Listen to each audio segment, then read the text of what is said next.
In the dim light of a modestly lit chamber, the Buddha shared words that would perplex and inspire for millennia. Picture a scene where hidden truths unfold with the quiet terror and joy of a lotus flower blooming in moonlight. An eerie, awe-inspiring transformation. Each petal, a revelation, reveals parts of a philosophy so deep it defies simple understanding. Now imagine these teachings resurfacing today, challenging our sleek modern intellects with ancient riddles dressed in simplicity.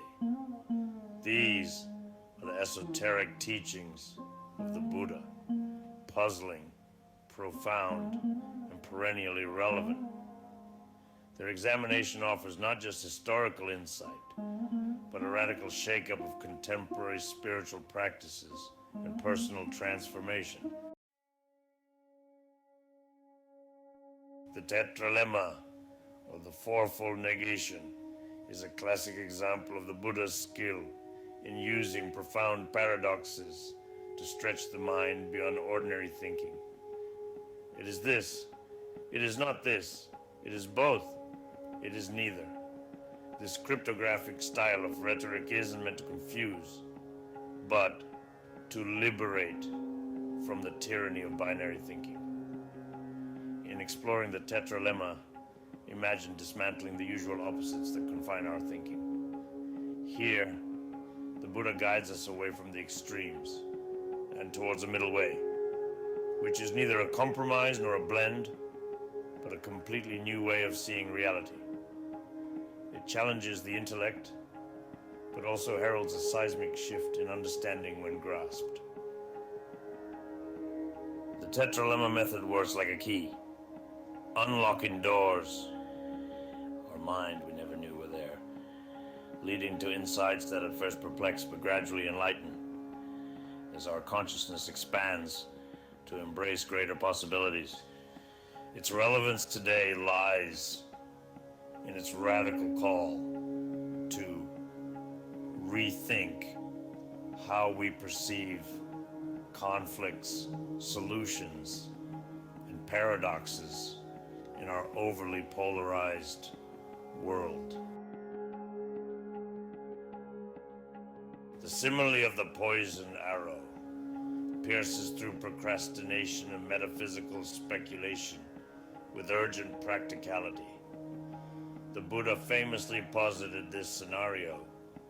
If struck by a poisoned arrow, would you not first seek to remove the arrow and treat the wound, rather than inquire about the nature of the arrow or the identity of the archer?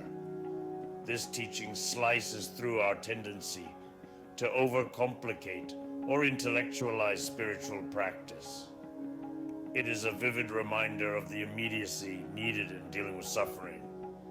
Address it first, theorize later. It's a potent metaphor that breaks down the walls of needless complexity and brings the focus sharply back to practicality. In today's fast-paced world, where distractions are plentiful and existential questions often lead to paralysis by analysis, this lesson is especially poignant. It calls for an approach to life and spirituality that prioritizes practical engagement over abstract contemplation. The Buddha once described his teachings as a raft, meant to be used to cross over a river of suffering, but then to be left behind. This parable emphasizes the functional nature of teachings, suggesting that they are tools, not ultimate truths to be clung to. This message is liberating but also daunting. It teaches that attachment, even to spiritual beliefs, can hinder true liberation.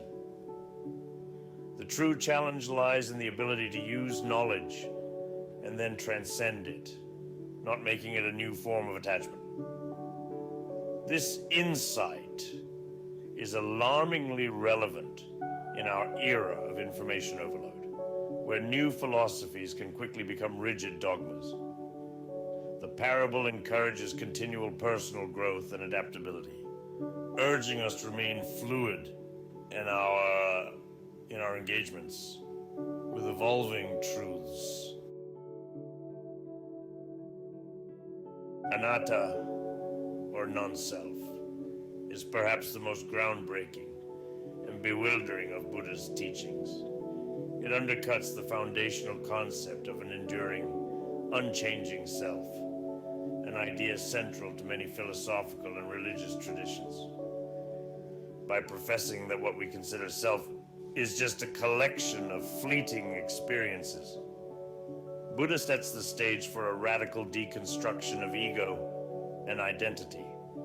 This is not a nihilistic void, but an opportunity to experience freedom from the confines of self-imposed boundaries and identities.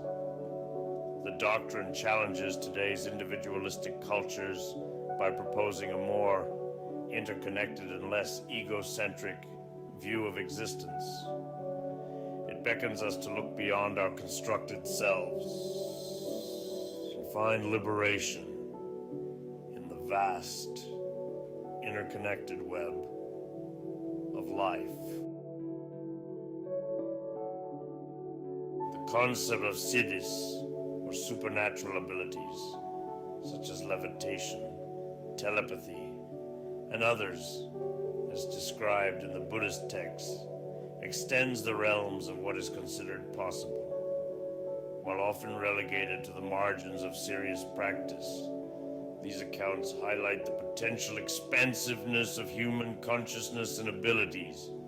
These tales are not just ancient myths, but are symbolically significant, demonstrating the transformative potential of deep meditative practice. They challenge our modern skepticism and invite us to explore the limits of human potential and consciousness. More than just curiosities, these abilities serve as metaphors for the extraordinary transformations that rigorous spiritual practice can yield, offering a deeper, more holistic understanding of the capacities of the human mind and spirit. What can we truly gain from these teachings? Is it merely philosophical musings, or is there more? How do these tools facilitate a radical transformation? Each enigmatic teaching, how does it propel us toward the mystical? And in taking each step, how do we remain grounded in practicality? What can we uncover by reflecting on the lesser-known aspects of Buddhism? In these ancient teachings, what keys to wisdom are hidden? And how do these keys unlock paths to modern liberation and enlightenment?